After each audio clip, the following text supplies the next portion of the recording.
Hey ESPN, I'm Jack. And I'm Miles from the Daily Zeitgeist, a daily comedic news podcast that answers the question, what if Stephen A. Smith spoke at a normal volume and his opinions were based on fact and not completely insane? This probably isn't the best way to describe this. No, you just negated the two things Stephen A. Smith is known for. Okay, what if The Daily Show was hosted by us? Yes, but who is us? Okay, I'm Jack. I'm the co-founder of Crack.com. And I'm Miles. I love soccer and get very nervous when I'm pulled over by the police. He's also a former lobbyist who quit politics for comedy. Yeah. Well, look, we covered news, the president, pop culture, and we're both very big sports fans. I'm actually named after my grandfather, legendary NBA coach and ESPN alum Dr. Jack Ramsey. Oh, yeah? Well, I'm named after Miles Davis, the legendary heroin addict who is not my grandfather. So search the Daily Zeitgeist. If you don't know how to spell zeitgeist, like most of us, just type in Daily Z. It'll figure it out for you. On Apple Podcasts, Spotify, or wherever fine podcasts are given away for free.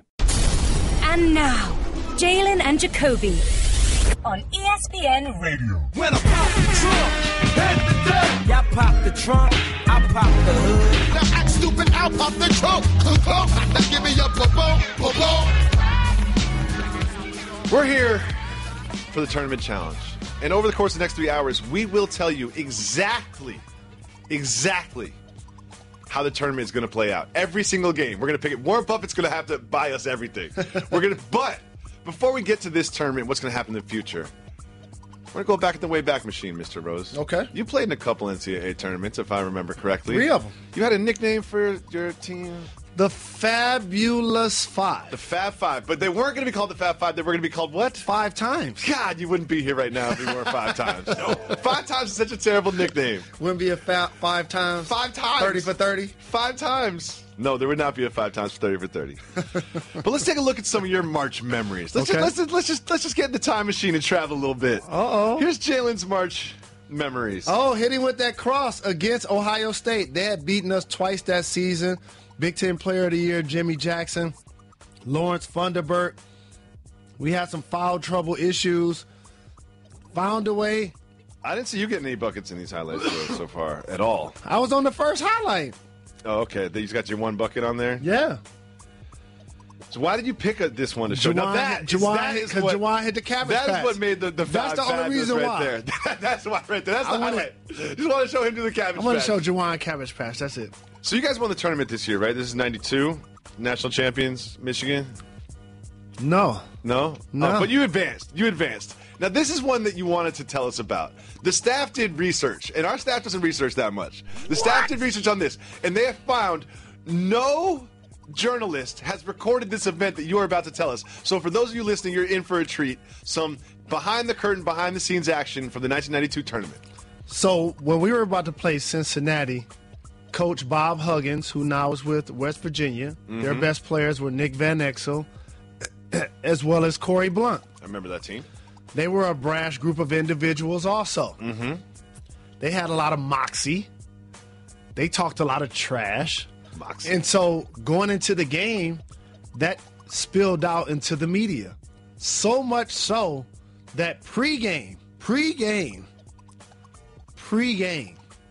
while they were warming up on their end, we walked down to their side to confront them. So did you know how irresponsible that is? Like, do you know how immature and just flagrantly ridiculous that is? In the NCAA tournament, you are walking down to the warm-up to challenge the other team to a physical altercation? Absolutely. So how come no one recorded this? Did this really happen, recorded. Jalen? Are you lying right now? It's been recorded. I just know our staff is so amazing that for whatever reason, they probably couldn't find it today. What sort of words did you have for the Cincinnati Wildcats? These are the years where I was cursing. Oh, okay. These are the years when I was saying the N-word. Okay. So a lot of that. A lot of that. Good. Well, nothing came of it, I imagine. Did you win the game? Nothing came of that except we started a basketball game. And the thing I like about playing against that team, physical presses. Like, they run and jump you the entire game. So the endurance was challenged. Your emotional stamina was challenged. We have a lot of respect for those guys. And fortunately, we came out on top.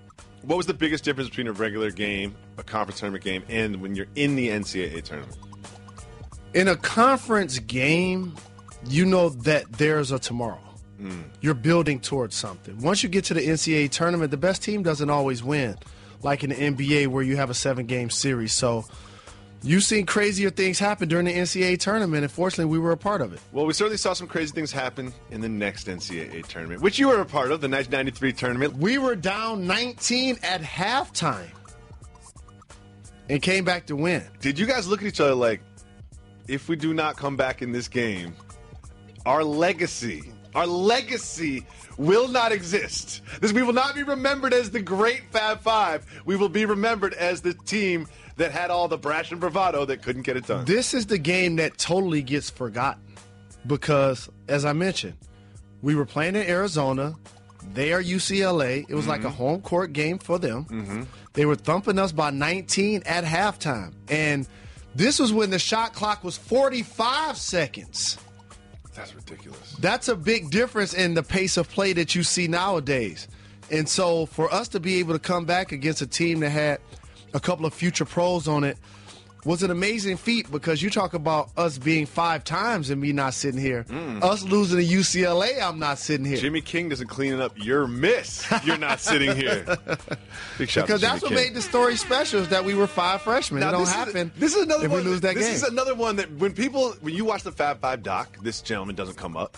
When you think about the Fab Five, you watch the highlight tapes. This doesn't come up. We're going deep in the crates for this one. Deep. Why do you want to bring Deeper than this Atlantis. next one up, and who does it feature? I have to acknowledge, if we would not have eliminated Tempo 2 years in a row, I promise, worst case scenario, they would have made it to the Final Four if not won it all. Really? No question. John Chaney was their coach. On the perimeter, they had Rick Brunson, Aaron McKee, But what's Eddie happening Jones, here? and this was the hatchet man, William Cunningham. Good for William Cunningham giving it to you right there. His job was strictly to decapitate any player that drove to the This is my basket favorite player in in a basketball gold right uniform. But John Chaney was about toughness. I actually did a recruiting visit with him at my home. I have a lot of respect for him. And later in his career, we saw him kind of get into an issue with Calipari. Of course. About sending a player in to be a quote-unquote goon. Of course. So this was a precursor to that. Jalen, you know what's coming. We're doing Jalen's March Madness memories. They're not all going to be good memories. You know it's coming. You know it's coming. Let's just play The it. best game was us against Kentucky. Let's just play it. That's the Let's game just y'all play got to it. have. There's the rebound. Outlet. Travel. What I love so So the much. thing that gets lost about this play is number 14 is guarding Jalen. So when he pivots, I'm right at the elbow wide open thinking I'm about to get a 15-foot jumper or drive it to the basket. And it's unfortunate that that happened because people look at that as the quote-unquote reason we lost the game. I'm telling you, when I got to the locker room, the only thing I could think about besides that play is that was the worst game I played all season. That's truly how I felt to myself. Thank you. I'm glad you're bringing this up because who gets all of the blame for that loss? The final play in the timeout. And that was Chris your Webber. worst game all season. So I that's felt not like the it only was. possession that matters. I remember sitting in my locker after the game telling my personal self that was the worst game I played all year. Even after the worst game you played all year, if Chris pivots out of that double team and passes it to an open Jalen Rose, North Carolina thinks we have timeouts too. they also think they won the game because Look at he this. travels. Look at this. Because at some point you got to call off the trap. They're across half court, now they're in the corner. Like that trap now has elongated to the point where How come you don't have an arm around your brother Chris Webber right there? Because How I come wasn't you're not happy at that consoling moment. Him? Yeah. No, we're gonna don't worry about it. It's gonna be okay. None of that, huh? because we were brothers too. So it's a bit different. Well, you guys were brothers. But that play is not the reason we lost the game. You were the Fab Five, and you also got into some shenanigans on the court and some off the court. The best game was against Kentucky, Rick Pitino, Jamal Mashburn. We got to bring that game up. Yep. Now it's time to look forward in time. Okay. We are joined by legendary ESPN college basketball analyst, the great Jay The Bilas. Trillist. He's got to go to work. What's happening, Mr. Bilas? I wish I could work normal hours. That's why you get paid the big bucks. I was thinking about this. I was like, well, they have to do the marathon, and then he gets a couple days off. Nope, that's not how it works. We was looking at you like 12 hours ago breaking down the women's bracket. So we're going to start with the West with you, Mr. Bilas. Thank you so much for joining us. We all know Gonzaga is the #1 seed, but what team in the West is lurking? What's a lurking team that could challenge Gonzaga for a spot in the Final Four? I would say a lurking team would be a 5 seed or so, and the best lurking team would probably be Notre Dame, because Notre Dame can score from all 5 positions on the floor. They may be a little bit smaller than a number of the teams that they're going to be playing if they keep playing. And they got a difficult first-round matchup, the 5-12. They play Princeton, and Princeton is more athletic than they have been, and they don't run the Princeton offense anymore. They spread you, and they can drive you. So that's not an easy game. 4 of the last 7 first-round games the Ivy League has played, the Ivy League has won, and the last 6 first-round games for the Ivy League have been single-digit games, decided by single digits. So it's going to be a tough game, but Notre Dame, they've got a guy that's difficult for anybody to match up with in Bonzi Colson. He was the only player in the ACC that averaged a double-double, averaged just over 10 rebounds a game, 17, 18 points a game. He's a really good player, and he can step away. He's the real deal. So I would say Notre Dame is the most dangerous of the lurking teams. So now we're going to pivot a bit. Mr. Rose, which player in the West, when drafted, is the franchise that drafts them expect him to become a franchise player? Who in the West fits that description for you? Franchise player in the West. How about out of Arizona? Okay. I'm going to go with a big guy, Lauri Markkanen. Lauri Markkanen. That's who I'm going to get. Lauri Markkanen. And the reason why he's one of 2 freshmen in the nation averaging at least 15 points, 5 rebounds per game, while making 80% of his free throws. The other, Duke's Jason Tatum. That would be my choice. I love Jason Tatum in this tournament. Is there anyone that you would pick that would be a future franchise player from this bracket, this region? Jay? That's the guy I chose, is Lauri Markkanen, and I think that's a great call. He's a top 5 pick and really, really talented. Very young. His dad played at Kansas for Roy Williams, and he's strong, he's tough, he can play inside and out, and they've played him at the 3, and they've played him at the 5. But I think his best spot is as a stretch 4 for them. And he had 29 against Oregon in the Pac-12 final. He's the real deal, and he's still one of those guys. Like, I agree with you, Jacoby. Jason Tatum is the best freshman in the tournament. So now, but Lauri Markkanen far behind. So just changing it, picking a player in the Western region that is a hidden gem. Jalen, I'll start with you. Who's a hidden gem in this region? Someone we're all going to fall in love with. Jay alluded to this player of Notre Dame, Bonzi Colson. That's going to be my choice. How about this? At 6'5", he led the entire ACC in rebounding. Averaged double-digit rebounds, and that's really impressive. He has an opportunity. He became the shortest player in a major conference to average at least 10 boards in the last 20 seasons. And since I have Notre Dame advancing a couple of games, that's going to be my choice. Good. Mr. Bilas, who's a hidden gem that you have in the West? I went with Northwestern's Bryant McIntosh. He's a guard, really good vision, just a gamer, guy who's really tough-minded. And he went to play for Chris Collins at Northwestern with the goal of doing something that nobody's ever done at Northwestern. And that program has not experienced over the years a lot of success. Jalen's very familiar with playing at Northwestern from the Big Ten. It was a layup back in the day. You knew you could pencil in 2 wins when you played Northwestern. That's not the case anymore. They won 23 games in the regular season, I think it was. The first time they've ever been to the semifinals in the Big Ten tournament. It's a season of firsts, and it's the first time in the NCAA tournament. And Bryant McIntosh may be the biggest reason that Northwestern's there. I feel like Northwestern is being a little overcovered by our network. I'm just going to say it. It just seems like it's getting a lot. This Northwestern tournament bid is getting a lot of airtime on the Entertainment and Sports Programming Network. Well, it's their first time. I mean, they've done it. But they were the last Power 5 conference team to have made the tournament. I mean, it went a million years without making it. And there are a lot of very powerful Northwestern alums out there. And they are all coming out now, even more so than when. Remember when they went to the Rose Bowl years ago? It might have been 20 years ago. but they had success in football, and everybody, it seemed like every Northwestern grad was out and about, and I think it's even more so now that they're going to the NCAA tournament. No doubt. We got Mike Greenberg, Will Bond, Rachel Nichols, and of course, Seth Cassidy Myers, Hubbard, Doug Collins. J.A. Adonde. Yep. One thing we love to do, Mr. Rose, is put you on the spot. Okay. One thing we're going to do for each region, we're just going to simply ask you a very simple question that an esteemed analyst like you would definitely know the answer to. For example, what is a Commodore? A Commodore Well, is I just know the fact that they were more legendary when Lionel Richie was still a part of the group. I knew that's where you were going. Great job by you.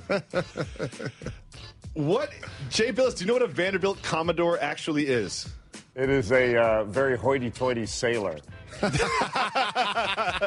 has a yacht. Maybe he's got a food service, a staff, people to take care of him. I understand. Let's take a look at some names of players in the West region. We're just going to take a quick look here at that. Dwayne Bacon, Sanjay Lumpkin, Rex Pfluger, I want to say, Mello Trimble, Chance Comanche. There's one clear winner as the best name in this region. That has to be Chance Comanche, right? From Arizona, yeah, he's up there. I would also say Trayvon Blewett of Xavier. Trayvon Blewis. Pulling one out. That's not even on the board there. Great pull from you. Mr. Rose, Dwayne Bacon or Chance Comanche? Chance Comanche. Comanche. Yeah, very quickly, we're going to ask a very simple question. Mr. Bilas, what is the most interesting thing about this bracket, in your opinion? The most interesting thing is, I think, the fact that Gonzaga and Arizona could play again, and I like that. I like the idea. I would love to see those two teams square off. I tend to think that Notre Dame's going to get in the way of Gonzaga, but we'll see. But if those two teams could square off for a Final Four, neither one of them has been before under their. Arizona's not been under Sean Miller. Sean Miller's never been before, and he's knocked at the door twice, and Wisconsin turned him away twice. And he did it at Xavier, knocked on the door at Xavier as well. And then Gonzaga, that's all Mark Few needs on his resume. He's a Hall of Fame coach. And if either one of them goes, I'll be thrilled to death for them. Would love to see both of them get there, but because they're in the same bracket, that can't happen. But that's what I see out of this one. I have a quick question for you, Mr. Bilas. Everybody says, well, Gonzaga beat Arizona, but there's an asterisk. How serious is it that there were some players missing for Arizona during that game? It's a factor. I don't think you take away credit for the win for Gonzaga. I did that game. It was out in L.A. at the Staples Center. Look, I think Arizona has done really well against Gonzaga over the years. They've won a good many of the games, but they've all been close. They've been kind of buzzer-type games and gone down to the wire. I happen to think Gonzaga is legit, that they're a Final Four caliber team. But you know how it is. It's kind of like Villanova last year. People are going to remind you of falling short because you haven't accomplished it yet. And once you do, once Gonzaga goes to the Final Four, that'll spotlight all the amazing things they've done over the years. Right now, that's what the detractors can point to is, aha, you haven't gotten to the Final Four. And they try to take away from things, the haters, but they're the real deal. But you can be the real deal and not get it done. Jalen and I kind of have that feeling. I mean, we felt like our teams when we played were the real deal, and we fell a little bit short. And I can tell you one thing, the pain from that never goes away. It never goes away. Nope. Thanks for joining us again, Jay. Your tour of duty is shortly going to be over here with Jalen and Jacoby, but we're going to play a game called 0 to 100. It is not a black and white world. Everything's not yes or no. We explore all the gray areas just by quantifying these things from 0 to 100. I ask the question. You each give me a number and an explanation. It's very simple. Are you ready? Yes. 0 to 100. How much does experience really matter in the NCAA tournament? Jay? I would say 50. Experience is important, but it's not everything, especially in today's game, because these younger players have experienced more at their age than we did back in the day, and they're not playing against older players of their talent level, because the best young players don't stick around for as long as they used to. So it's still important, but it's not as important as it used to be. I'm in the same ballpark. I'll say 60% for those reasons. When you look at teams, say like a Creighton or a Gonzaga, mid-major caliber squads, normally they're junior and senior laden versus teams like Kentucky, Duke, and Kansas who are more underclass led. So I'll say 60. Jalen, we'll stay with you for this one. 0 to 100. How disappointing is it that Markelle Fultz is not in the NCAA tournament? 0 to 100. 100%. 100%. Why, Mr. Rose? Because he has an opportunity to be the number one pick in the NBA draft. And we saw this happen with Ben Simmons last year.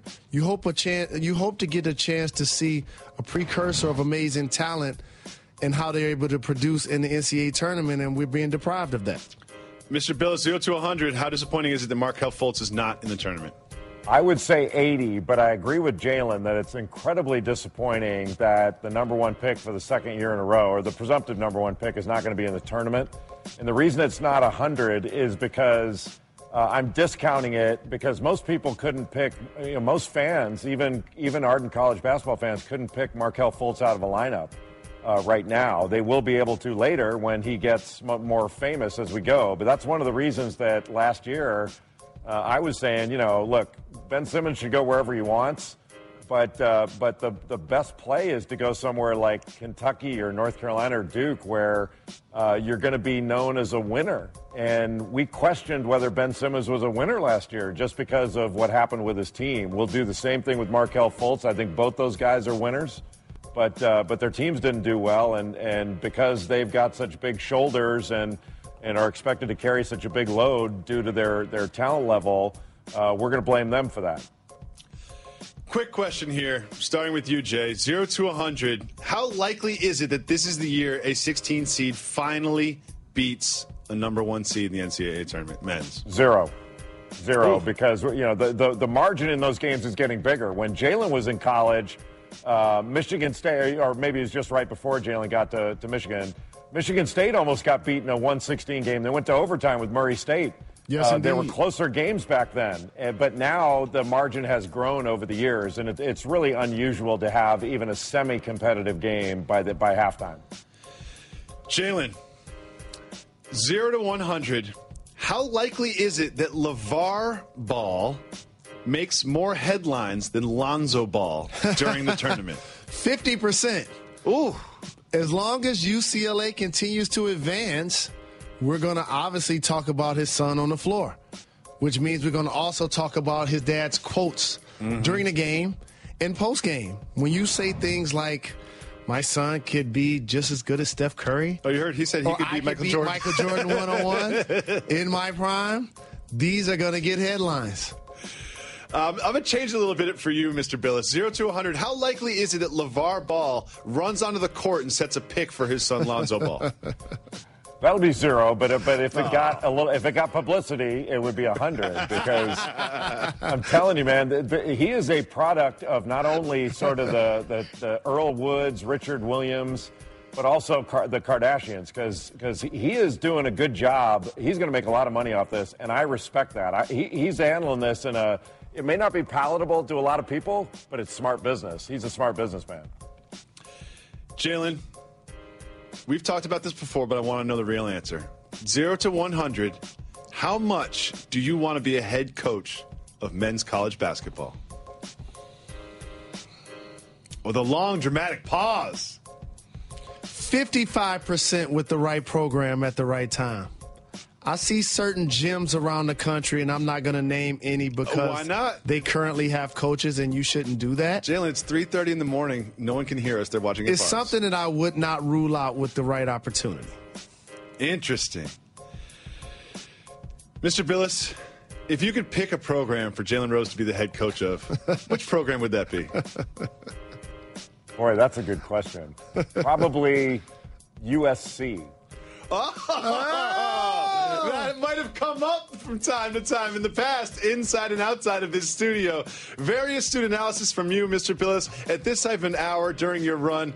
We really, really appreciate it. You are done with us. Get some sleep, because I'm sure you have to do another 20 hours of television that people are actually going to watch. Always my pleasure, and I love your show. You guys are awesome. Thanks a lot, Jay. Appreciate the love. Yep. One thing we do is give the people what they want. And part of giving the people what they want is finding out what they want. If you call 985-80-JALEN, you can leave us voicemails.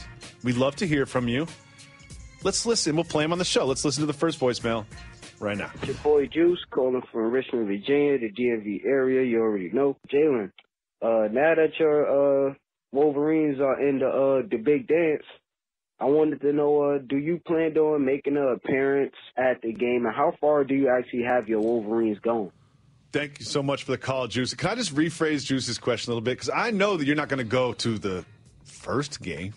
But at one point, does Michigan get far enough where you feel like you might have to pick up the phone and start calling some of your Wolverine brothers and make appearances like you did a few years ago? Sweet 16 is when you start to rally the troops. So you're not even going to show up at the Sweet 16, but that's when you start thinking about it. You start thinking about it, because the one thing about being not only a former player but an alum, I want this group to have their opportunity to cook. Each team should be about their personal run, not the players of the past. So I purposely allow Derek Walton and them to have their shine, Zach Irvin and them to have their shine, John Beilein. How about the perseverance of this team? They dealt with the scare as it related to an airplane. Glad you brought that up. Which they avoided disaster. Let me just say this.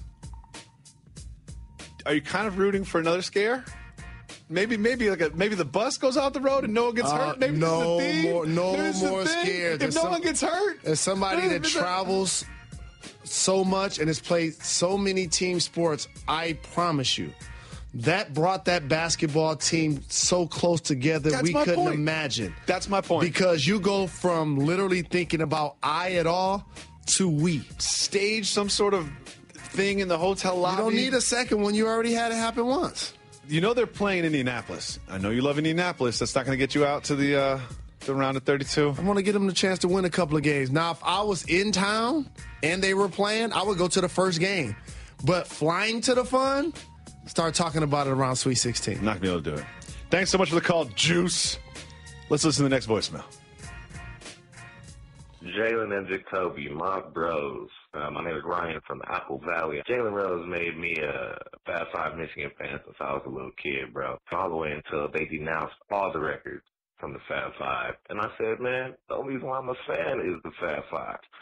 So I wonder, I still have a soft spot for Michigan, but does that make me a Die Easy fan? Well, first of all, I am the king of the Die Easy fandom.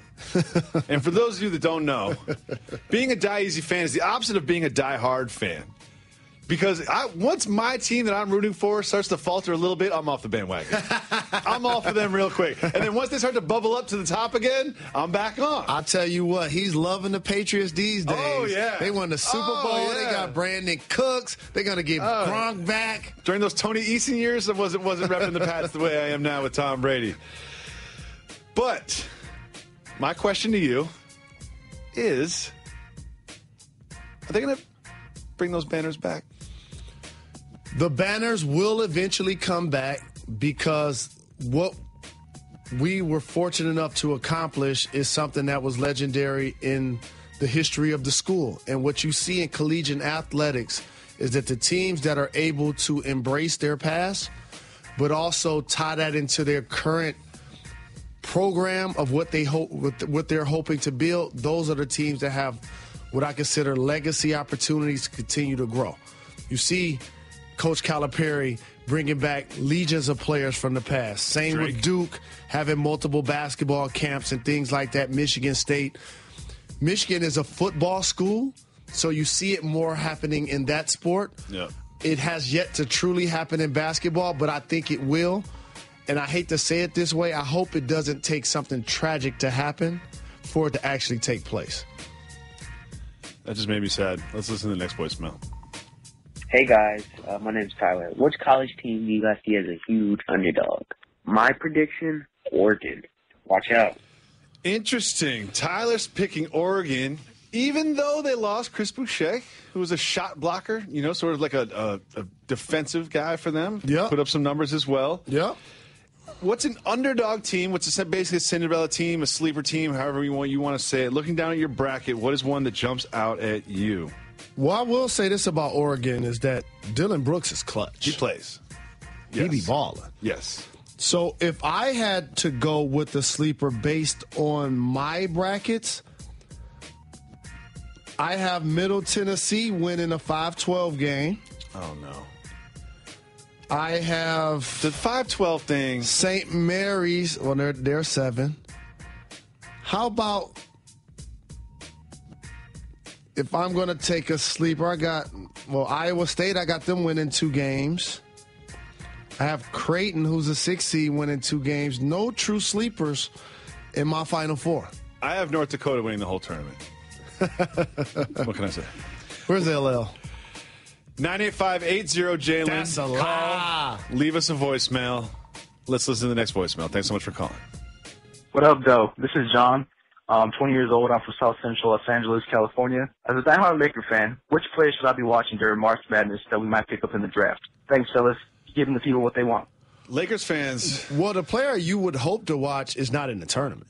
Markelle Fultz, who has a chance to go number 1 place for Washington. Players competing in the tournament, Monk for Kentucky.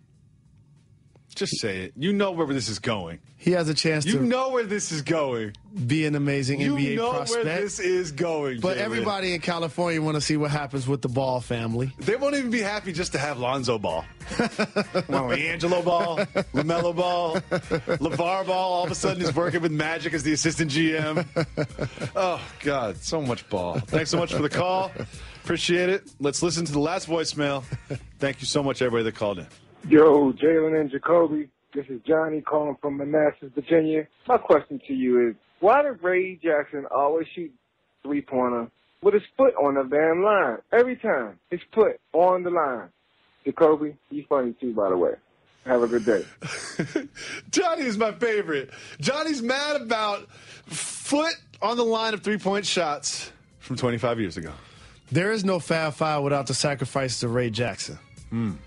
He was a guy that also ran track in high school, and he clearly was the best athlete on our team. It wasn't even close. Ray's jump shot, he took a step as he was about to release the ball. And this caller was talking about one shot in particular that took place in the Carolina game. Ray was in foul trouble because had he played, I think it would have been a different outcome. But it is what it is. If he wasn't in foul trouble. If you hit some shots, it would have been a different I played the worst game of the season. Would have been a different outcome. A couple things led to that loss. Wasn't just the timeout. I'm owning that. Good. But he's in particular talking about in that game, Ray made a jump shot late, and it was a long 2. So if that 2 was let's not even do that. Live out there, so don't go there. Big shout to Carolina. They beat us. Yeah. They beat us. They did. You know what happens in sports? One team wins and one team loses. But you know what else happened? When we went to the club after, they were waiting in line. And we went straight VIP. Jalen, we are joined by a legend. The great Jay Williams is joining us. Yes, indeed. There he is. What up, though, family? What's up, fam? I don't know if I'm a legend, Jacoby. Jalen's the legend, man. Yes, you are. You know how much I learned from JR? Just take it. Please. Just take it. Player of the year. All my days playing with the Bulls, man, I learned too much from J. Rose, man. A champion, player of the year. No doubt about it, you're a legend, fam. I just got lucky, JR. No, that's all. Happened to come at the right time and bring a little edge to Duke. You know how it is. Yes, indeed. We're going to go through and preview every region where you are going to join us to preview the Midwest region, which clearly Michigan is going to come out of. But before that, we know Kansas is the #1 seed, but there are some other teams lurking in the region. Jay, who do you have as a lurker in the Midwest as a potential Final Four appearance? You know, it's really funny watching Michigan play. We watched them play against Marquette at the beginning of the year, And I sat there and I said, okay, like, this team has dudes on their squad, right? Like, they have guys, the system in which they play, the way they can spread you out, the way everybody shoots the three, how quick they move up and down the floor transition-wise. And then DJ Wilson, who kind of gives them that versatility from that big man position. I love the style in which they play. And you look at some of the teams they have to go through. I mean, that game against Oklahoma State will be a really good game because Oklahoma State has a guard that reminds me a little bit of CP3, Juwan Evans. But I don't think they have enough firepower, even though they're a good rebounding team. I think Michigan can get by them. But then you look at against that matchup against Louisville. Louisville plays that zone. And it's almost a perfect scenario for Michigan with the way they can shoot the three if they get hot. And then if they meet Oregon, Oregon lost one of their best players in Chris Boucher, who can block out the sun, but also at the same time, they have to play some zone. They'll try to mix it up. I don't know, Michigan can find themselves in a pretty dope spot when it all comes down to it at the end of the day because they have the three-point threat. So that would be my one sleeper in a big scheme of things. First of all, big points for you for kissing up to the host of the show. You know what I mean? That always works. That always works. You'll be back on Jacoby. Here's my thing, though, Jacoby. Here's my thing. I'll tell you, though, I don't believe in a lot of teams. Like, I haven't believed in Oregon, and I know they hooped, but losing Chris Boucher doesn't make me a believer. Louisville, I like them, but, like, I don't trust in their guards. Like, Donovan Mitchell's dope, but Quentin Snyder, I don't know if he's going to be a guy to take them to the next level. Like, I trust kind of in Michigan's guards. So I'm not trying to kiss up. I'm just telling you how it really is. Jalen, this one's for you. There's going to be a player from this region that an NBA team is going to draft, and they're going to expect that player to turn into the future of the franchise. Who do you see in the Midwest that could be a potential NBA franchise player? Jay, Will, and I, calling the McDonald's game the last couple of years, got a chance to see this individual up close and personal. He plays for Kansas, and I know he's had some issues off the floor, but Josh Jackson, he and Markelle Fultz are the only Division I freshmen averaging at least 15 points, 5 rebounds, and 3 assists per game. If he can now play like that elite level prospect come NCAA tournament time, Kansas clearly was going to be in the mix. Jay Will, is there anybody else that you see in the Midwest that could be a potential franchise player in the NBA? No, not franchise player, no. And just to address what Jalen said, too, about Josh, like, it's funny. I don't think he's really had issues off the court because he's having the same things that college kids go through. You might have a drink in your hand and you kick a car. Stuff happens when you're in college. Crazy, silly things happen. And you might back into a car and then try to dip out because the cop said that, hey, don't worry about this. It's not a big thing. You don't communicate that properly to your coach. You get suspended. There's no way they lose in the first round of the Big 12 tournament if they have Josh Jackson on the court. But he's not only the best pro prospect, I think he's the best defender in this draft. Like, he's that dude that will say, I want the other team's best player. And we don't see a lot of kids come out of college with that type of mentality. And we all are familiar with his work. He's going to be a lottery pick in the draft, as you mentioned. But who's a player in this bracket that's sort of a hidden gem, like one of those tournament players that all the people are going to fall in love with because they make it to the Sweet 16, and then we won't hear from them after that? Who's that hidden gem from this region? I might have to go with Monte Morris from Iowa State. He's going to be an NBA guard. If some of these guys can play in the league now, he's definitely going to make a roster because he barely turns the ball over. And this kid is a senior.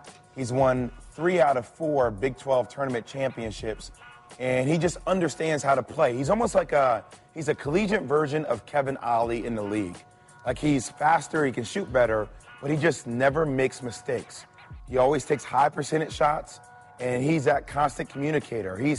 And they have a squad, too. Like, they went into, you talk about over in Lawrence, and they beat KU in KU. They beat that team that had that 52-game home game winning streak. So this team has swag, and he has that legit ability to take over a ball game.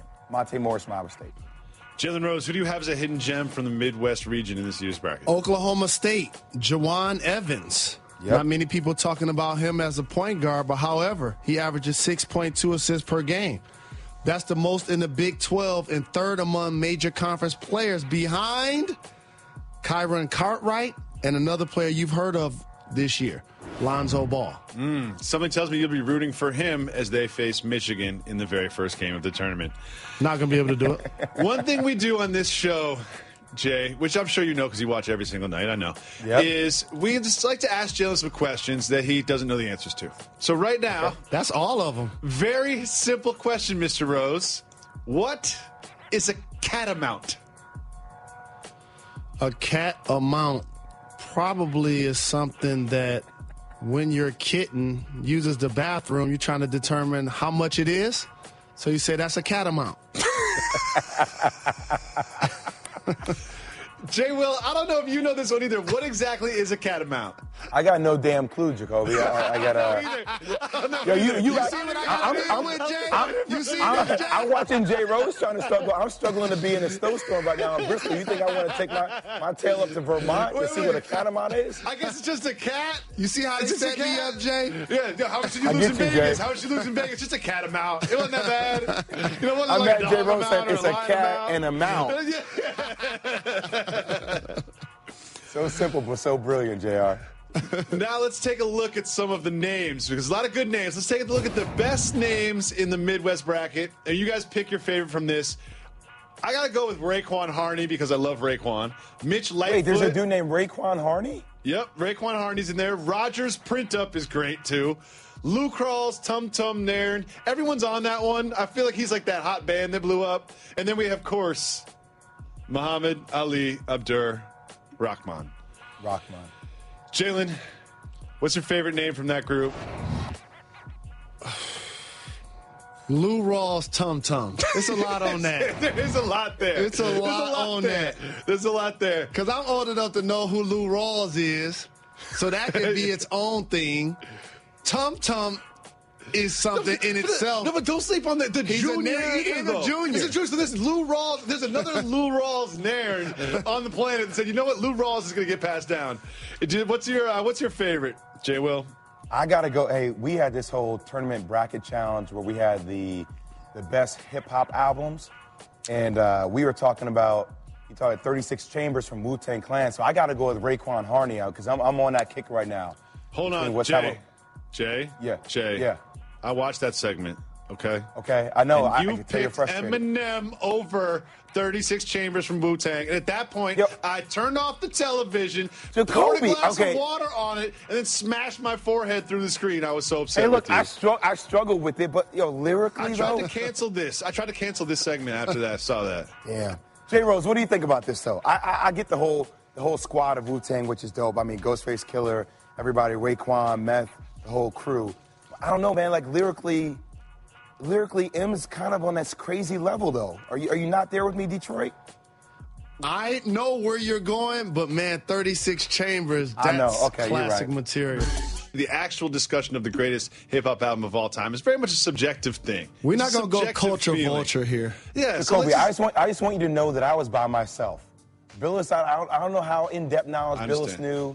Reese didn't really know too much. So I was trying to educate everybody, but I was being pushed too. So I just want to claim that first off. I understand. And I'm sure that I am not the only person that's giving you grief for this, and now I feel bad about it. I'm going to go look at your mentions. One thing we do in this show, it's called Real News and Fake News, because there's a lot of fake news floating around the world right now. And what I'm going to do is I'm going to read you a headline, just a simple fact. And Jay Will, you and Jay, what's your name? Jalen Rose, are going to tell me whether or not it is real news or fake news. Are you both prepared and ready? Yep. Darren Fox claims that NBA 2K helped him with his basketball skills and Grand Theft Auto helped him with his driving skills. Real news or fake news? We'll start with you, Jay.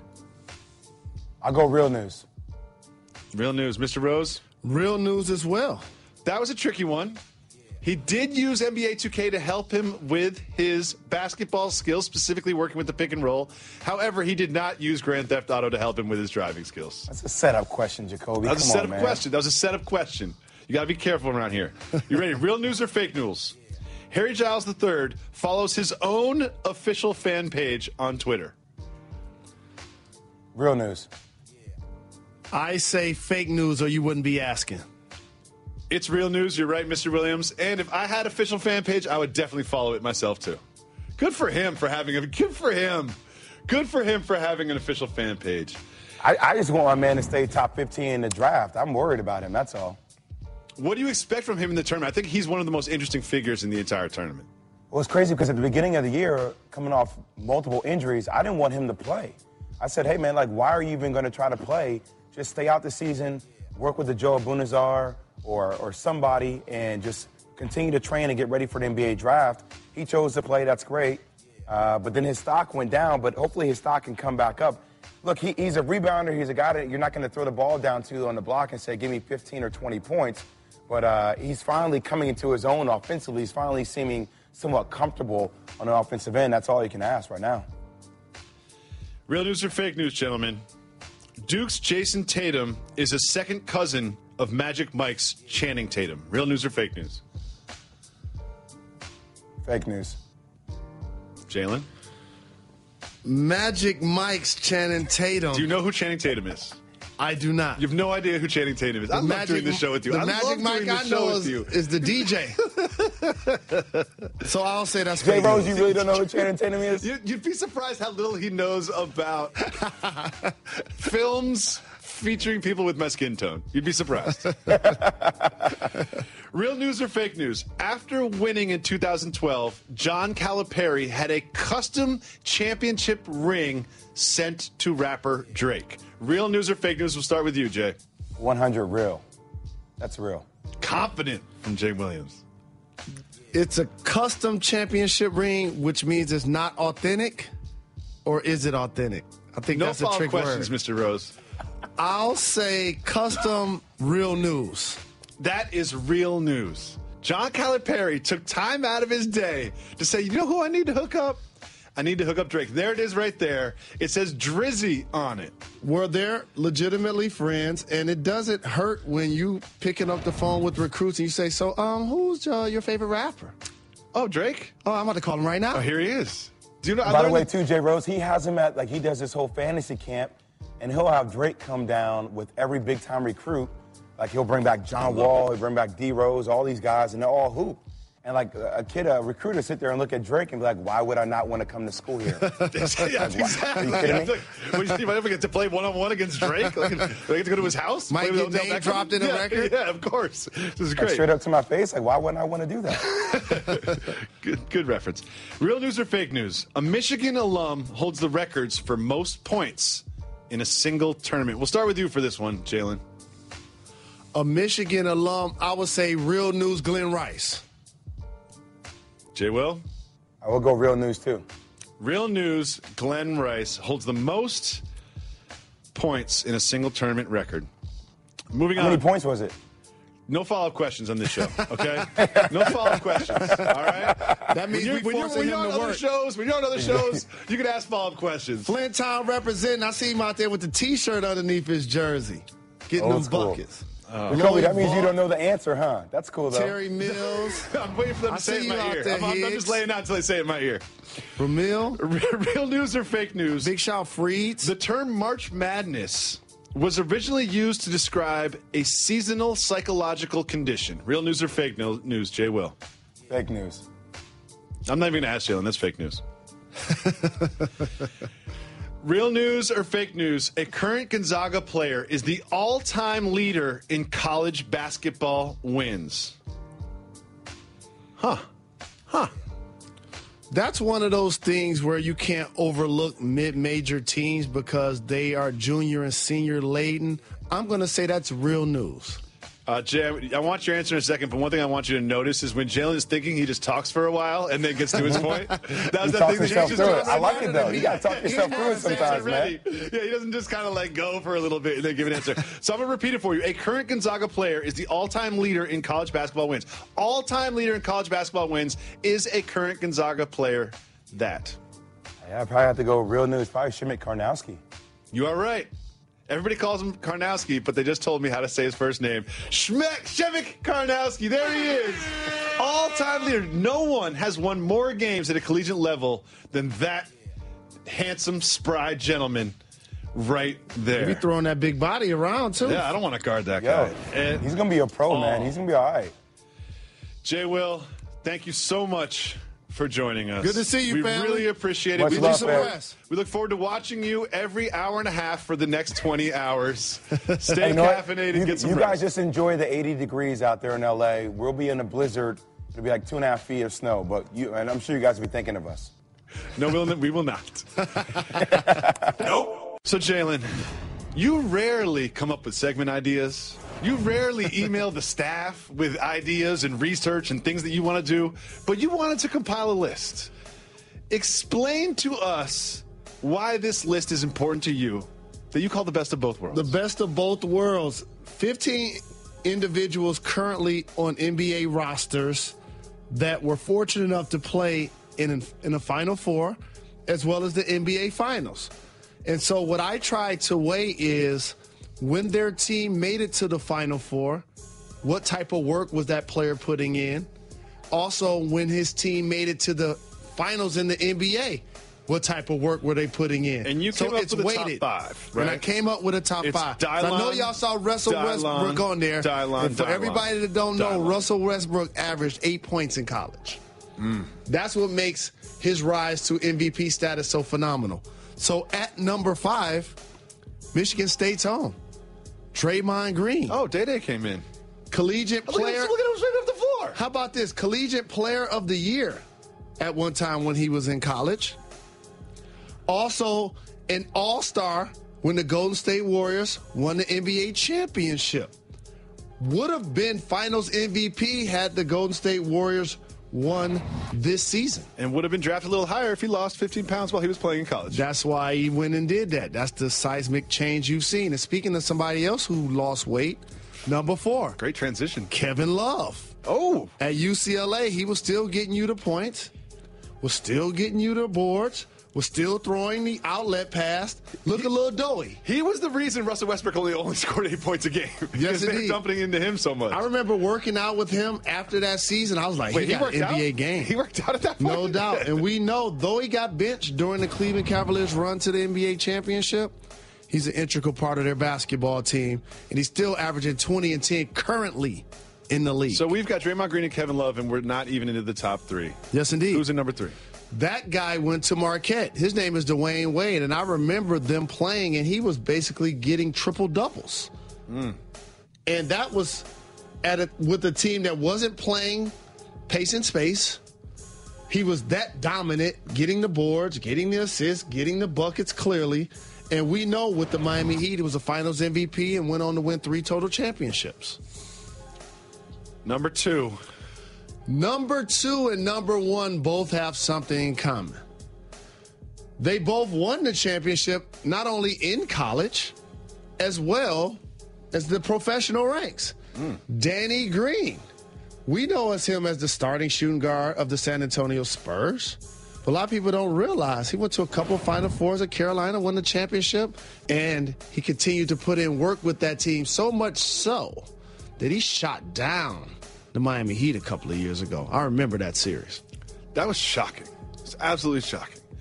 So who is truly the best of both worlds? Who is the one player that outperformed everybody in the biggest stage in college and the biggest stage in the NBA? One of my favorite teams to watch in collegiate basketball was a trio of individuals, Miles Simon, Mike Bibby, and Jason Terry. That Arizona team was so fun and exciting for me to follow. Jason Terry won the championship clearly there in 97. Also with the Mavs in 2011. Still getting them checks in Milwaukee. He'll be on their coaching staff next year or on the one in Dallas. Still in the league. Now, when you had this idea, when you were sitting there just thinking about great ideas for this late night, early morning program, did you say to yourself, can I just make a list that I would be on? Because you also performed really well in the Final Four and the NBA Finals. Well, for those that have not truly worked in a team dynamic, this is why sometimes it's laughable when people try to talk about an MC having a ghostwriter. Because when you're in a studio, there are multiple people in there that come up with multiple ideas that you share, you collaborate before it goes on wax. I love where you're going here. That exact thing happens with this program. We have so many hardworking professionals, whether they work in production, whether they work in research, that collaborate multiple ideas. And actually, that wasn't my idea. It was Swarcy's. We have the best team in the business. Big shout out to our entire production staff that is here late night into the early morning working hard. And also, too, I like that you acknowledge that I never emailed the staff. What the staff should not know, what the staff now should know, is because I always send the messages to you and or Harlan. Okay, another thing you did, though, is you brought everybody pizza, and everybody loves pizza. Cookies, pizza. Jalen Rose takes care of the staff here. Yep. We know who's at work. Us and the great Coach Seth Greenberg. Here he is, joining us once again to preview the strongest region in the tournament, the South. The South has a lot of powerhouses. The number 1 seed, North Carolina Tar Heels. Coach, what teams do you see lurking that could topple the Tar Heels?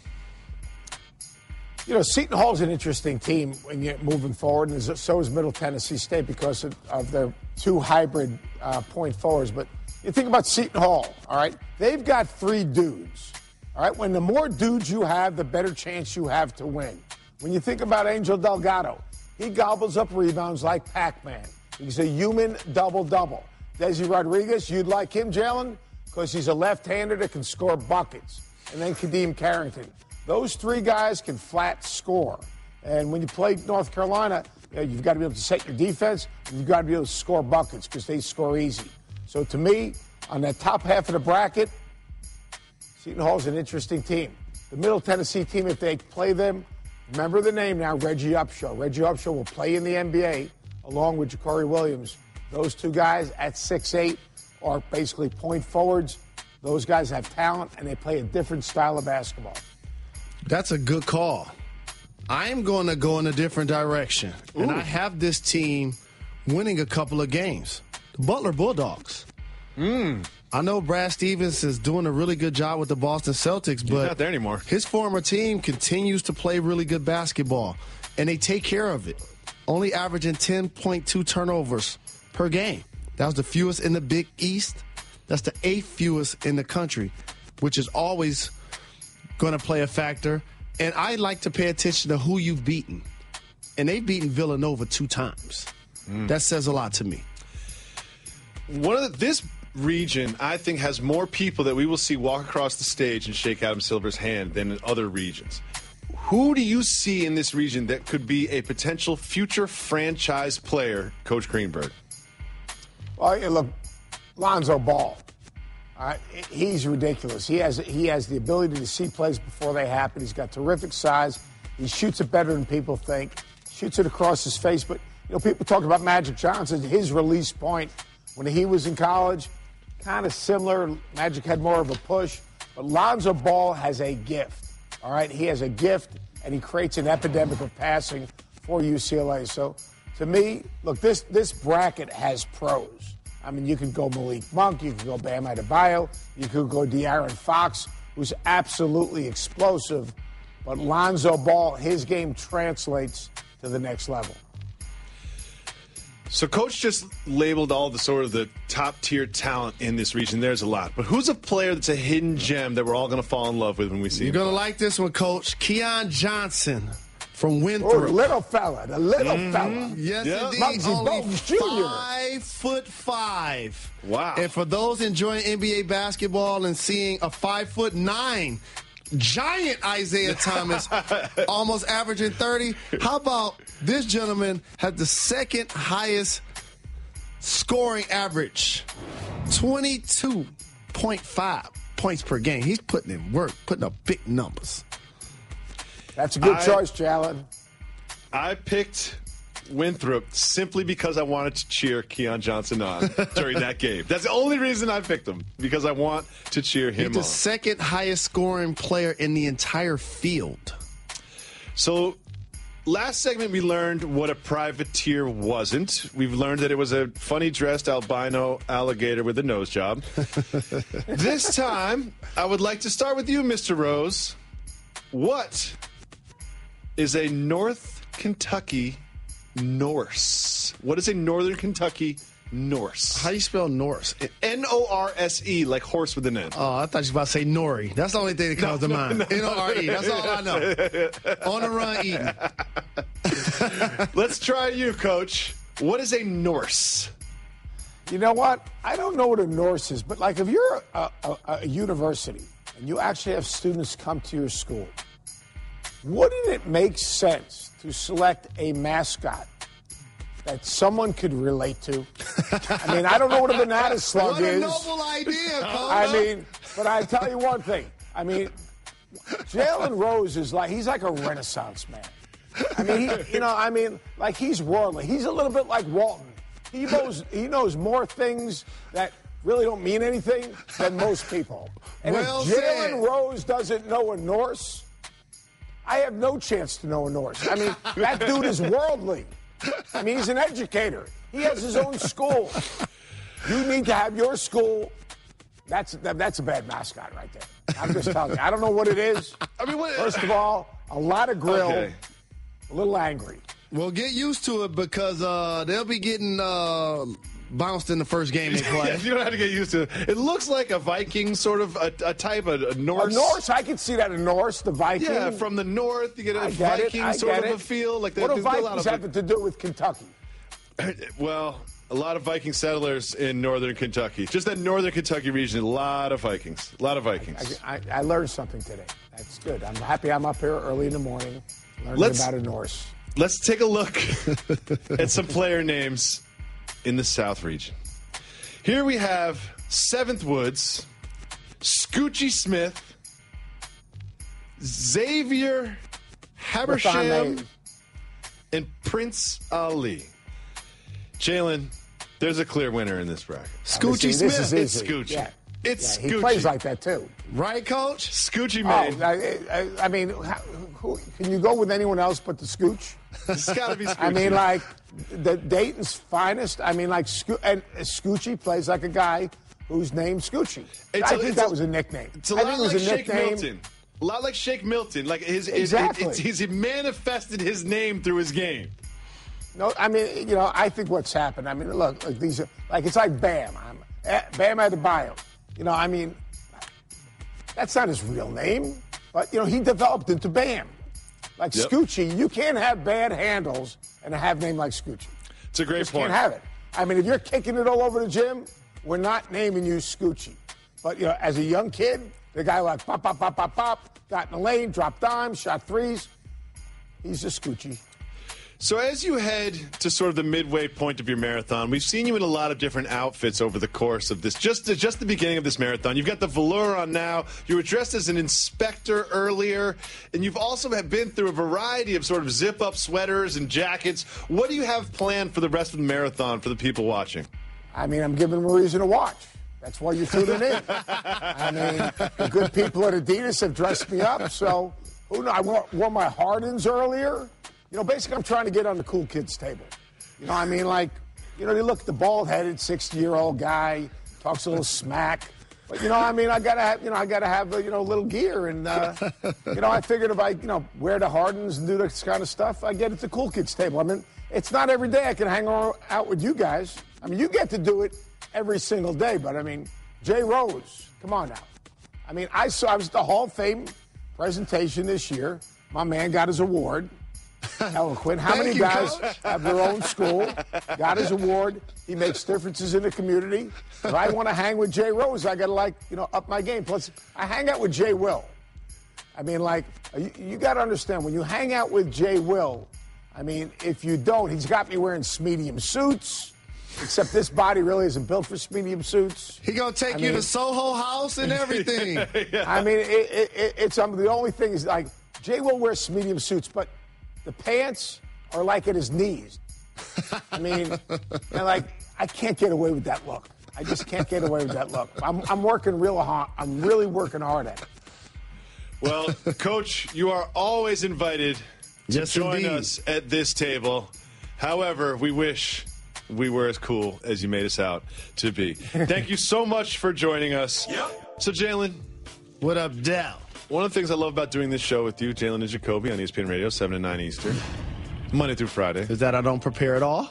Is that show up 30 seconds before we go on air? You keep it 100, and you always give the honest, true things that happen behind the curtain as an athlete. So now I'm going to ask you some questions. You're going to take us behind the curtain. Take us behind the curtain, Mr. Rose. My first question for you are, what are the biggest adjustments that you make between regular games and tournament games as an NCAA basketball player? Tournament games are way more fun Really? because of the finality. When I was in school, we didn't have a Big Ten tournament, and the shot clock was 45 seconds. It's ridiculous. When you get out of your conference, and by the way, we had the toughest conference in the country when I was there. When we went to Wisconsin, they had Michael Finley. When we went to Purdue, they had Glenn Robinson. Ohio State had Jimmy Jackson. Minnesota had Voshon Leonard. Indiana had Calbert Chaney. Like, this was the real deal. So now to be out of the conference, it was like, woo. You get a chance to play different teams, different styles. So you approach it like 3 separate 2-game weekends. Let's just win this weekend. You only got to worry about winning 2 basketball games. You get to travel on team. You get to travel on university dime. You don't really have to go to class. You do have tutors, however, there to help you with your work and stuff like that. Hold up. Take us behind the curtain. Are you really doing schoolwork during a tournament run? Are you really, Jalen? Like, be honest with the people that are watching this program. Here's one of the biggest misconceptions about the Fab Five and or a school like the University of Michigan. Oh, you gonna go to class. Tutors during a tournament run? Absolutely. A couple of years ago, it became public that Duke players, after winning the championship, were actually taking finals on the way back. Here's the difference. I wouldn't have been doing that. No way. Especially if we won. Give me I'm good. Give me I'll an take an F. F. Yeah, whatever. I'm going to the league. Whatever. But that would have cost me because I ended up graduating, getting my degree, and I'd have kicked myself for getting that F. That's the big difference. So you had 2 deep tournament runs with the University of Michigan. You consider Elite 8 deep? Yeah. 3. I do. Your freshman year, you were a very notable group of freshmen. You know, there was a lot of attention, but you weren't necessarily like favorites. Yep. What's the difference entering a tournament or entering a game as a favorite and as an underdog? It was unique for us because while we were a 7th seed, we were a notable group. So based on that on paper, we were an underdog. But when we got on the floor, teams like, we want to beat them. People talking about them all year. They're on national TV. They got a nickname. They got a moniker. We want to put these young boys in their place. Their baggy shorts and their black shoes and their black socks and their ball head. So I would say it was almost a separate versus equal thing. It's more fun as the underdog because people always celebrate when you win. Yes. Because that's what the NCAA tournament is about. Cinderella and the underdog and the mid-major and all of that stuff. But when you're the favorite, there's nothing like showing up and like, we the number 1 team in the country. We about to do this. So I like both sides of it, but it was different for us because at one point we were the darlings. Yeah. In 91, 92, people were rooting for us. In 92, 93, people were rooting against us. That was the major difference. And a lot happened just sort of like in perception, not just between these numbers, but what the Fab Five was at the beginning of 91 and at the end of the run in 1993 are 2 different things. And we were a 6th seed. So anytime you get a chance, look at your bracket and pick a 6th seed to win it all. It's a good point. And one thing I like about doing the show with you, too, we don't talk about this stuff too much. We don't do a lot of reliving the Michigan days. So it's fun to do this here in the Tournament Challenge Marathon. Yeah, because that stuff on VHS tape. We're about to find out how real you're going to keep it with us. Uh-oh. Do players champagne a campaign during an NCAA tournament run? So, as I mentioned, it's a 2-game weekend. So after the first game, you play well, you win. You're a college kid, limited funds. Limited funds and a curfew. So really, your fun is in and around the team, alums, family. You may go out to a big dinner, hanging out at each other's hotel rooms, playing video games, stuff like that. It's not like, oh, we play a game on Thursday or Friday, then we out at the spot that night. It doesn't work like that. When you win the game in the Elite Eight, and you know you're going to the Final Four, and you know you've got a few days off, you guys don't get together and maybe have a little beer? No, you get on the plane and you go back to campus. Now, when you lose the finals like we did 2 years in a row, and you lose in the Elite Eight, oh, we going out after that. So, people, sometimes the champagne campaigning happens after the loss is not the win. I suppose that makes sense. Yeah, because the other part is called celebrating. When you were playing at Michigan, could you understand and feel the sort of long-term impact that group was going to have? I did not, and that is what made our situation become so legendary, because we weren't caught up in the legacy part of it. We were caught up in the family part of it. We're going to go to the same school at the same time and create something special and sacrifice for one another at a time where players were picking schools that they can go put up numbers and be that guy. That's the thing that gets overlooked about our squad, is the togetherness and the ability to sacrifice for one another. And that is what's not overlooked at our squad right here at Jalen and Jacoby. We want to thank everyone that joined us. Jay Bilas, Seth Greenberg, Jay Williams, Reese Waters, Mike Golick Jr., the entire production staff for joining us on this journey, the Tournament Challenge Marathon.